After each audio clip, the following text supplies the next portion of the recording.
Hi everyone! In this tutorial, I'm going to show you how to start a game by pressing the red button. In other words, we're going to simulate having the event when red button clicked. I'm going to do it with this simple game that starts when green flag clicked and stops when red button clicked. The way to do it is quite simple. I'm going to make the game start when it receives start.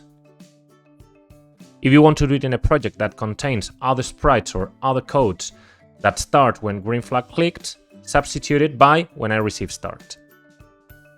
And here I'm going to show you the timer.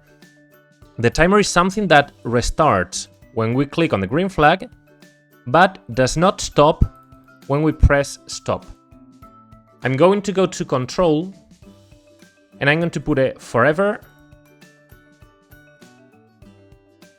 reset timer. That way, when I click on the green flag, the timer will be 0. When is this code going to receive start? That's gonna happen when, and we need this, not loudness, when timer is greater than 0. At this point, we will broadcast start. So when I click on the green flag, timer is not greater than 0. It's 0 all the time because we're constantly resetting the timer. But when we stop the game, as the timer continues and we have stopped this code, the timer is greater than 0 and broadcasts start. That's received by this code and the game starts and is playable.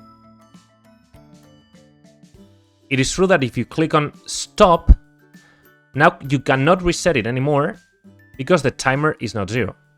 But that's very easy to be solved. We only need to duplicate and put this here. And that way, when we click on the green flag, timer will be 0.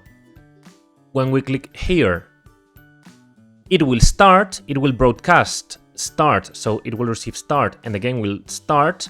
But this program is running now and it's resetting the timer again. So if we are playing